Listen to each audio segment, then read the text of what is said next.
Before I can discuss the use of the male bodies on display to appeal to the heteronormative female gaze, I think it is important to clarify that I do not believe the purpose of the female gaze in film or television are defined by the objectification or spectacle of men. In my eyes and from my understanding of film, the readings, and the selections we have watched so far in this course, the female gaze does not ban sex, desire, and fantasies.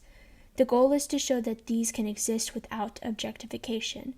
It puts everybody on equal footing. The first question is about whether there is a desiring heteronormative female gaze in the movie Point Break. The answer would be yes. There is an aspect of gaze involved in the treatment of the male characters. One scene in particular is when Utah first sees Bodhi, and it cuts to the camera showing Bodhi surfing several times. In this case, even though the shot does not become closer, it shows off Bodhi, his abilities, and appeals to the appreciation of the male figure and what it can do. The same theme can be seen in many of the surfing scenes. The issue, however, is that many of these scenes are set in the gaze of Utah on Bodhi, as shown in this clip. So even if the scene is pleasing to the heteronormative female, it still acts as the male gaze in the context of the scene. Because of this, to truly see this view on the female gaze, we must look to another film or television show. While searching through the works of female directors and female cinematographers, I came across a video showing several scenes from a show called This Is Us.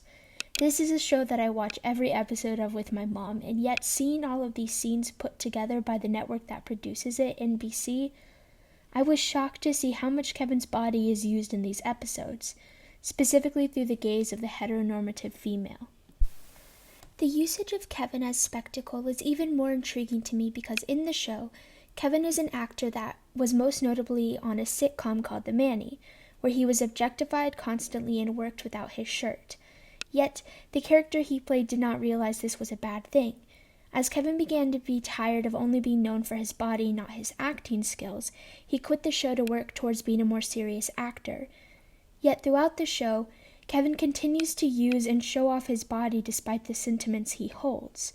While many of the episodes of the show are written and directed by different individuals, it is clear to say that the use of his body is to appeal to viewers who do find him attractive. Looking through examples, it seems the objectification of men comes more from television rather than cinema. Another example comes from the recent season of the show Cobra Kai, where to try and convince females to join the dojo, Johnny has Miguel show off his body to appeal to these girls. Yet, when we look at films, we see men in normal attire, rather than being shown off as compared to their female counterparts.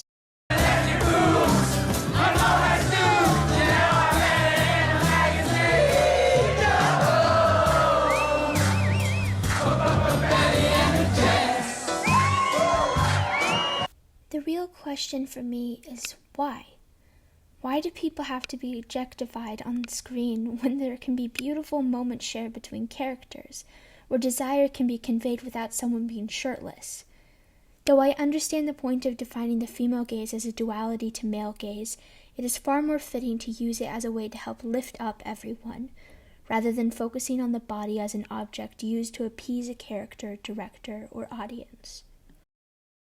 By shifting our focus, we can witness beautiful and powerful scenes throughout cinema and television. We can appreciate the beauty and strength of women in a respectable manner, and just watch them kick ass. And by doing so, we can continue to see empowering women on the screen.